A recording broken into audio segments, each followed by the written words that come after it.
Welcome to Life and DNA with Amanda Renee. I'm so glad you joined me today. Let's get started. I hope everyone had a good Thanksgiving. I did, except going to my uncle's house triggered my allergies somehow. And so if I sound off, it is because I am hopefully on the tail end of probably a sinus infection, if I had to guess. I, as you know, have Hashimoto's, and I have to be on several medications to keep my allergies under control. And one of them, the more expensive one, I was about to run out. And with all the holidays, really hated to fill that prescription because I have to buy 3 months. It's a compounded prescription, and so I have to buy 3 months worth at a time.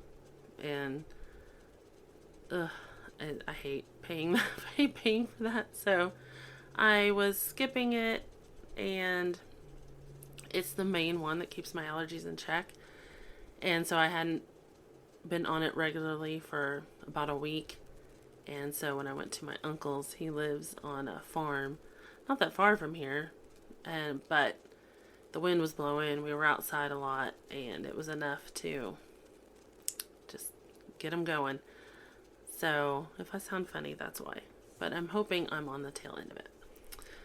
So yeah, I wanted to talk about the depression and anxiety that goes along with Hashimoto's. I've probably touched on it a little bit before, but I decided to do just a whole podcast dedicated to it. If it goes long, I'll make it 2 parts, but I should be able to talk about all of it at once. It's not something I've talked to a lot of people about. I've always been one to try to kind of deal with my issues by myself, on my own. I do have a sister. She struggles with some of those things too, and so I've talked to her about it before. She's helped. I try not to worry my husband or my kids with it a whole lot. I've probably touched on it a little bit, just so they don't think, wow, mom's just being really weird lately. But it isn't something that I've talked a lot about. Those are definitely 2 things that go along with Hashimoto's, and I didn't realize that. Back when I was, before I was diagnosed, I didn't know what was going on. If you've listened to my story, you realize I first realized I was really anemic. But one of the reasons I went ahead and got help and found and discovered that I was anemic, it was so bad. She said if it would have been even a fraction lower, she would have been giving me a blood transfusion. That's how bad it was. But I had put off going to the doctor. Again, I was, at that time, still in my mom's church. Felt a lot of pressure that, if I was a good enough Christian or had enough faith, then I shouldn't have to go to a doctor, and I should, just have faith to be healed. So I put off going way longer than I should have. But one of the main reasons I went ahead and went into the doctor was I was getting so depressed and anxious, and that wasn't normal for me. I've struggled with some things all my life, and I'll talk about that in a minute, but it wasn't normal for me to, I had to guilt myself to get out of bed in the morning. And I think that kind of made me depressed. It was lack of energy that made me not want to get out of bed, and that wasn't the depression or anything like that. But I didn't have energy to do anything, and I'm a stay-home homeschool mom. I have to get up and teach my kids. I have to get up and make sure they get breakfast and, do the laundry, do all the things that I have to get done in a certain day. And it was just all I could do to drag myself out of bed. And that worried me. I would say the anxiety for me was probably more of a thing than depression. Depression for me would be more of, it would hit in just like waves. Something would go wrong and I wouldn't be able to handle it. Or I would sit there and worry about things that like weren't even happening at the moment. But a thought would hit me and I'm like, oh my gosh, what if this happened or this happened? And I would get really down. I never got like suicidal, but definitely the thoughts that like, well, life would be easier for me if I wasn't here definitely crossed my mind. As a mom and a wife, though, and a Christian, I would talk myself out of those thoughts very quickly. Like, okay, well, they'd be great for me. I'd be in heaven, but not so great for my family left behind. So I never had any of those kind of issues. Yes, thoughts popped into my head, but nothing where I was actually going to act on anything like that, thankfully. I do know some people don't have that foundation or even the ability to think that far ahead, and they just let it overwhelm them. Now my anxiety did get very overwhelming for a while. And the funny thing is, not funny at the time, I guess, but looking back, I had convinced myself that some trees I had planted like a decade before were all of a sudden, they were too close to the water line. And I was freaking out. I would worry myself. My stomach would hurt. I would be in a panic, worrying about these trees, like the roots were going to go and it was going to cost us a bunch of money. Finally, when I got on medication and quit having those thoughts, then all of a sudden the trees didn't worry me quite so much. Those were the things that got me to go to the doctor. I couldn't live like that anymore. I knew something was wrong. I knew it had to be some kind of imbalance going on in my body because it wasn't normal for me to be quite like that. I mean, I've always been kind of a worrier and stress out really easy about things, but not like that. It was real bad. And so once I got my anemia and started getting my thyroid kind of in check, then those thoughts and those panics went away. I have read different books, obviously, on Hashimoto's and they always want to know your root cause. And while I haven't gotten to do enough testing to really discover my root cause, I read something interesting. I believe it was in Dr. Wentz's root cause book. And she was saying that a lot of people with ulcers end up with Hashimoto's and that can be part of it. Well, I grew up with ulcers. I had ulcers until I was at least 19. I worried about everything. I mean, everything, any little thing that went wrong, my stomach would instantly hurt. It was awful. I was every day at school, my stomach hurt. Every day at home, my stomach hurt. Just constantly hurting because I worried about everything. And then, of course, learning, and I do think part of that, I was born with kind of a more sensitive personality that way, more sensitive to other people's feelings. I'm very empathetic on personality tests. I tested about as high as you could test on the empathy side. I think it was less than 1% of the population is as high in empathy as I tested. And it's like, great. That explains why I can't watch certain movies. I will instantly cry. I automatically put myself into other people's situation. I can't even hear a sad song. I will put myself in the song and then I start bawling. And it's entertaining for my family, but it's not much fun for me.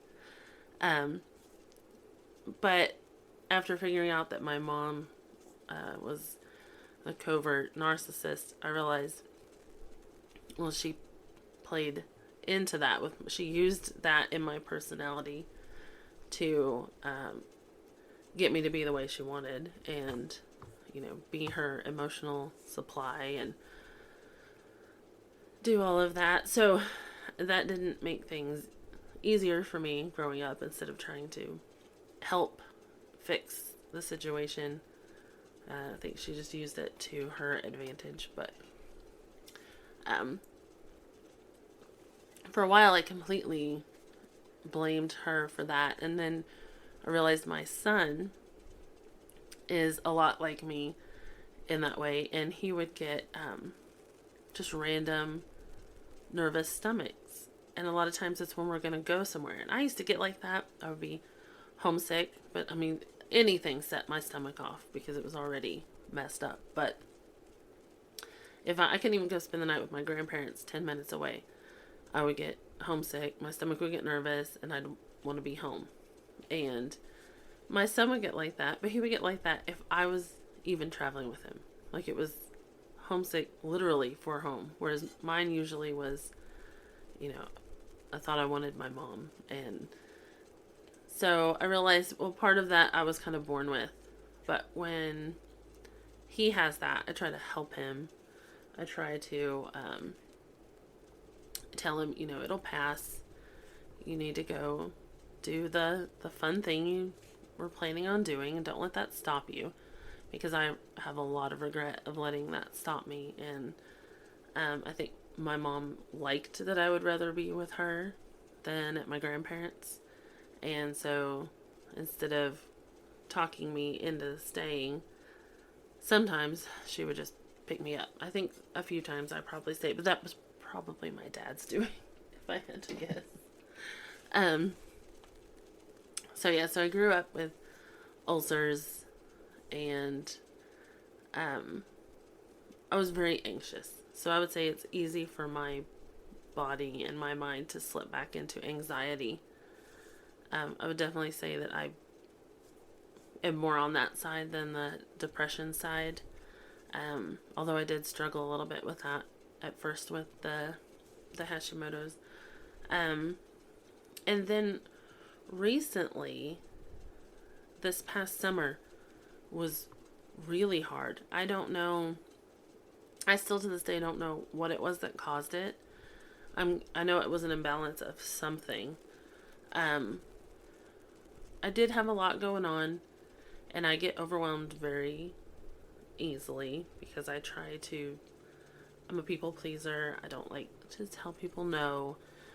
And so I take a lot on for myself, and I have a lot going on, just with my regular stuff without taking on things on top of that.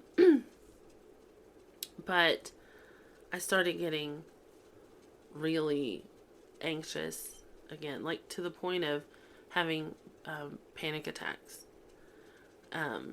Some of them worse than others, but I would just start crying for no reason and freaking out about nothing. I would try to ask myself what was going on, what am I stressing out about, and there really wouldn't be anything big out of the ordinary going on, but yet my mind would just be kind of panicking and freaking out, and I would just cry. There were days I was just bawling all day long. Usually I would try to suck it up before my husband got home, because I didn't have an explanation for why I was feeling that way, so I would try to suck it up. It seemed to be I know for a while it seemed to be easier when he was home because I had a distraction, I guess. And when it was just me and the kids, even if I was with the kids, I would be kind of okay. But like as soon as I'd go to take a shower and be by myself, I would freak out. It was weird and it was not fun. It lasted a few months. I got to the point where I was so overwhelmed, and I thought a lot of my problem was, well, I needed, some space. I needed some time by myself. The kids were fighting a lot and not getting along. I was having trouble with that, and I thought, okay, if I can just get by myself. So I got my in-laws to take the kids for a couple of weeks, and so they were going to go have fun. Well, that ended up not great. They had a tornado the first night, and I got sick right when I dropped them off. I started getting sick, so I didn't get to even enjoy and do anything the first week that they were gone. Plus, I was worried about them because the tornado had hit, knocked out power. They were living in my in-laws' camper for about a week just so they could have electricity. And this is in the middle of summer, so it was hot on top of that. I couldn't have, even if I had driven to go get them, I couldn't have gotten in because of all the downed branches and the power lines. So it was not a great situation, and it didn't help my anxiety at all. So my solution didn't work. In the meantime, a few of my prescriptions, I had one doctor test my hormones, and my testosterone was low, so she had me on something, but I hadn't been on it long enough. I think I read it, you had to be on it like 3 months before it kicked in, and I was like, great, I have to deal with this for the 3 months, assuming that was what the imbalance was causing the anxiety. And it might have been because, a few months later, I'm fine now. But, so that didn't help that they were gone. And I went to pick them up, and I'm driving by myself. I'm happy. I'm going to get to go to see my kids again, and I'm ready to see them, and I'm driving to the halfway point. I'm having a good time. Traffic's not bad. And I take the exit for the turnpike, and a panic attack starts coming on. And that's not a good place to have a panic attack when you're driving on the turnpike. Gonna go 75 miles an hour. Not good.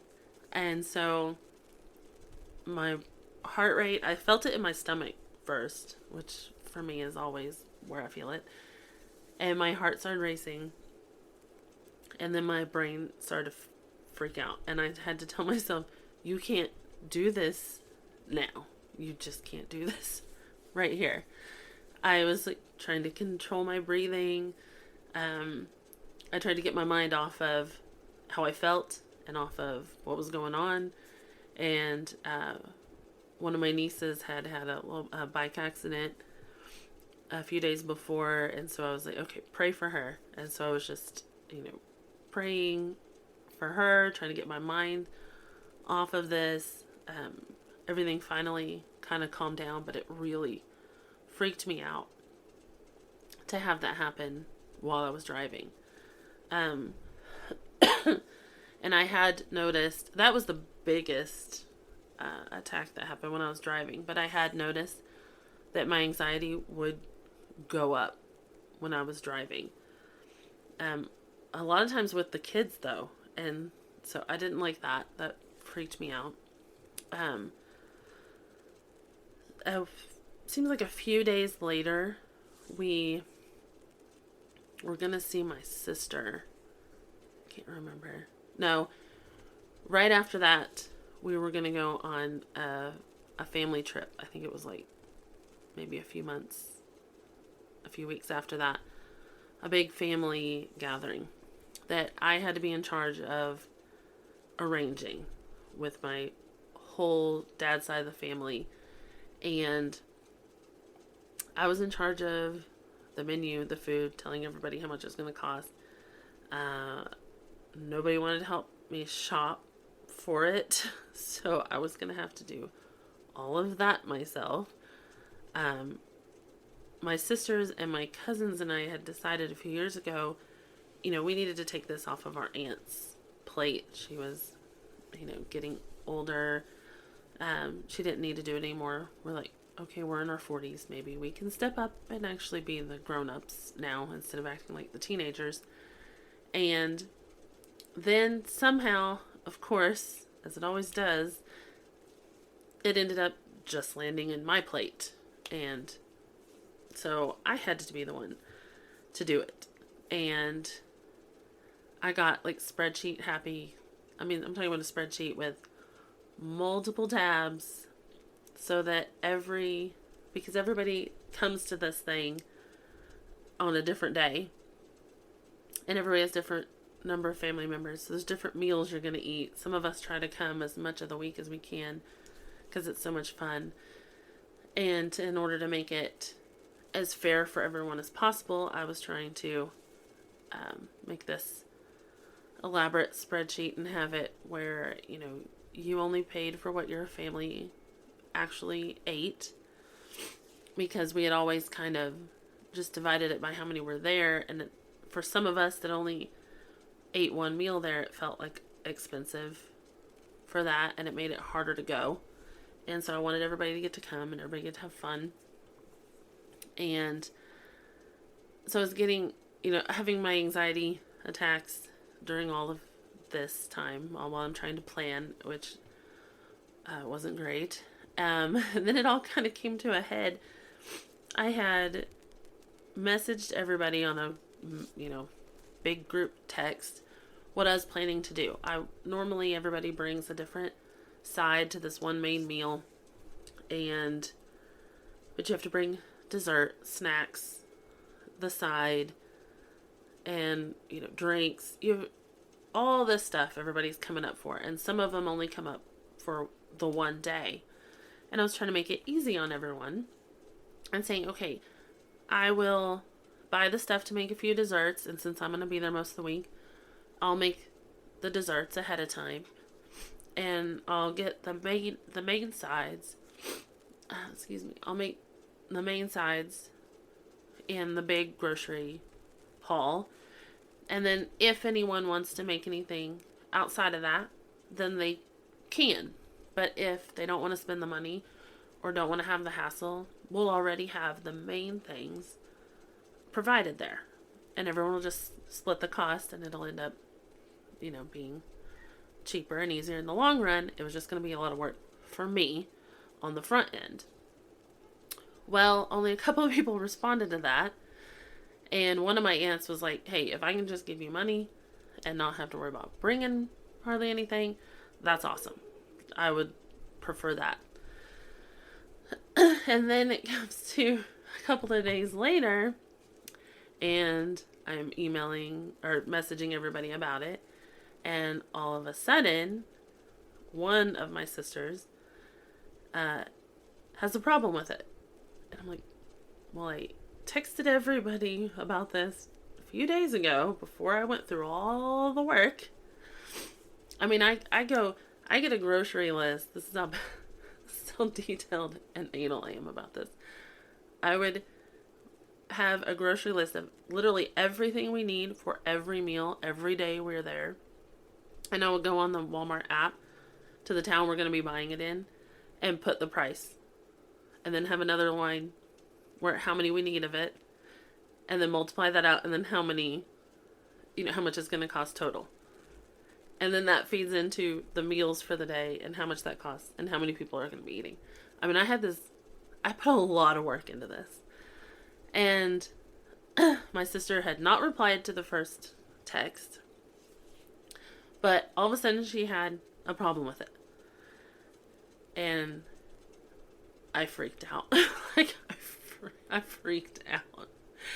I think I replied something or she knew I was upset and I was not happy. I think my husband was at home, but he was in the other room, and I didn't want anyone else to know I was upset because I didn't want it to blow up where it was a thing when we went when we actually went on the trip, because this is just a few days before we were leaving. So I went in my son's room, and I'm like bawling and freaking out, and I can't breathe. And I text my other sister, and I'm like, okay, what is this? And then I had on the group text a cousin who I had messaged the original message to. I had also talked to her at her son's birthday. It was her mom is the one that said, hey, if I can just give you money and not have to bring anything, that's awesome. Love that plan. She was there. I had talked to her about it. She was on board with it. Now she was agreeing with my sister that no. And their whole thing was, we like all the different sides everyone brings. And I'm like, in the original message I said, if anybody wants to bring the extra thing. Anyway, it was the whole thing. And I was pissed. Like, so pissed. Because I had sent this message. Nobody had said they didn't want to do it that way. I had gone through all this work. I mean, I was so mad. And, and my anxiety was making it worse. So everything was amplified 100 times. And so we get to we go on the trip, we get there, and I have to do all the shopping. Nobody else was coming till the next day. And my one sister, not the one that griped, my other sister and my brother-in-law saw what was happening, and they were like, hey, we're gonna go to Sam's. Is there anything if there's anything we can get cheaper there, we'll take it off your hands and we'll pick it up there. And so they did help me shopping that way. And then my daughter helped me do the big shopping the first day. So I had to spend the whole trip, and that wasn't even the worst. That wasn't even everything wrong. The air conditioning went out in the cabin, and it was stupid hot one night. So we're all having to sleep. It was awful. It stormed off and on, and the water in this pool that there is to swim is fed from a natural spring.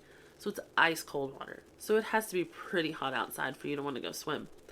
And it was hot like 1 or 2 days, and then the rest of the time it was fairly nice, if not raining. So this trip was a disaster. So we had fun, but it was so bad. And anyway, the sister that actually helped me had, caught my other sister and my cousin kind of talking about me, about the whole blow up with all of that. My sister that had complained did call. Once she realized I was really upset, she had called and was like, oh my goodness, I didn't realize you had sent that other message, and I'm sorry. It was already too late, but whatever. Anyway, so all of that was happening on top of me having horrible anxiety, and we were trying to pack up the last day. It's storming, it's lightning. I know we're gonna have a hard time getting the truck loaded. We all have to go into this one, we call it the shack, but it has a big kitchen, then there's a bedroom and a bathroom in the back for one person to stay. And all of us are having to be in this thing trying to clean it out. Well, a bunch of people decided they're just going to they're going to leave. They're not even going to come help clean this out, clean it up. With any food left over, we divide up and we take it. And so there's only a few of us to do that because everybody else ditched us. And the people that were griping ditched us or didn't show up till later. And my cousin has her, two of my cousins have their little kids in there, and I'm sitting on the floor. I'm trying to pack up my kids' swim stuff and get all our stuff gathered and get it ready to get in the truck, and a panic attack hits. Thankfully, no one was in there except my sister and brother-in-law, and I think I freaked them out. Like, I could see by the look on their faces they had never seen me like that. And I couldn't hardly breathe. I was like hyperventilating. I was freaking out. And finally my sister and my brother-in-law got me calmed down, and I got everything loaded and was fine after that. But so my sister realized, oh crap, she really does. She really is having trouble with anxiety, and she understood. She's dealt with some stuff off and on, and we had to go up there for one of my brother-in-law's retirement. We had to go back up to the city for that the very next week, so I had to go see my other sister again. We worked everything out and everything was fine, but I was still dealing with anxiety off and on, and so my sister was telling me, it's not a bad thing to ask for help with that, to get you through it. And so when I got back home from that trip, I talked to my doctor, and she got me on something to help me with my anxiety. Now, as soon as the prescription got filled, everything balanced back out. I took a couple of the pills so I could see kind of what it would do for my body. But whatever the imbalance was had balanced itself back out, and I haven't had any panic attacks since. So it was weird. But all of that to say that if you have Hashimoto's, or if you even think you have a thyroid issue of any kind, and you get overwhelmed real easy, and you get depressed, and you get down on yourself, and you get anxious, and that isn't your normal, then please go and get your labs run and get help. And ask them, for something. If it's affecting you, like for me, when I realized I was having panic attacks when I was driving, that's dangerous. That's not safe. So if it's affecting your life in that way, definitely go and ask your doctor to help you figure out what's causing it, first of all. But if there's something that can help you in the meantime, because like for me with the hormone, it was going to take 3 months for that to kick in. And I was too stubborn or too prideful to ask for, medical help with it until it had already balanced itself back out. And I regret that, because a lot of the things I went through this summer may have been easier and not so hard for me and everyone around me if I had asked for help sooner and got something sooner. So I would just recommend, ask for help. Get help. Don't deal with it on your own like I did, because I suffered for several months just because I didn't want to talk about it to anybody. And that's not a good thing. If I could go back, I would do it differently. But so that's basically what I wanted to talk about today. Yeah. And definitely a relationship with God helped keep me from going, too far over the edge with the depression. I believe that's really important. And even though with everything going on with my mom, like I've said, I've kind of kept God at arm's length with that, just because of the connection of her